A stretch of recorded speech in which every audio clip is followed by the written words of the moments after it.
Who would have known that cheesecake would go so well with this Vidal Blanc?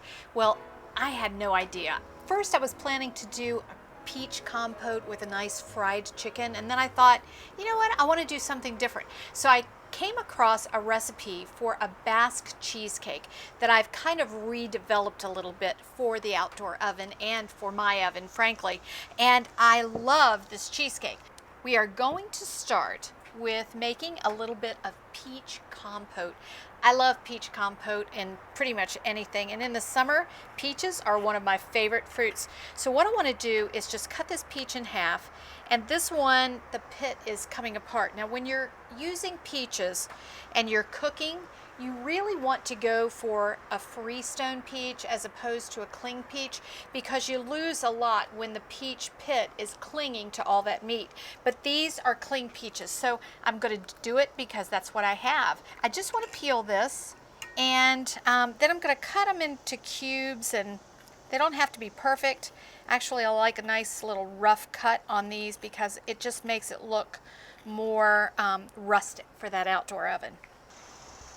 Now the next thing I want to do is add a little bit of white wine. Now I'm using the Viognier to serve this, but I don't necessarily want to use up all of my wonderful Viognier in this. So you can use another Viognier, or you can even use a Chardonnay in this recipe.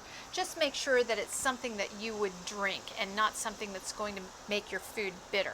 So about 3/4 cup. Then I'm going to take about 2 tablespoons of butter. And I want to take a little cinnamon. This is what makes the combination work, the little bit of cinnamon. I tried this with just the peach compote and no cinnamon. Without that little bit of spice, the flavor profile is totally different. Therefore, the pairing is a little bit different. Just a touch of salt, about 1/4 teaspoon. Not much. And then I want to take a little bit of brown sugar, and I have about 2 tablespoons of brown sugar. You don't want to make this really sweet, but I also want to give a little bit of honey profile, so about 1 tablespoon of honey. The key to making a dessert with a wine is that you don't want your dessert to be sweeter than the wine, or then the wine will taste like vinegar. This Vidal Blanc has about 2% residual sugar, and it works really well with this particular recipe. I'm going to set this aside, and I'm going to put it in the oven when I put the cheesecake in.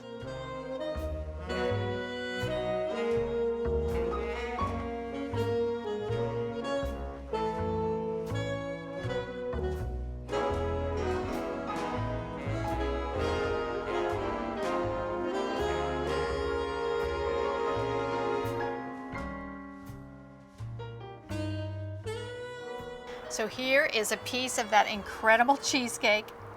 I just love it. You can see the denseness of it, and you can see the fact that the cheesecake does fall and how beautifully browned it gets on the top.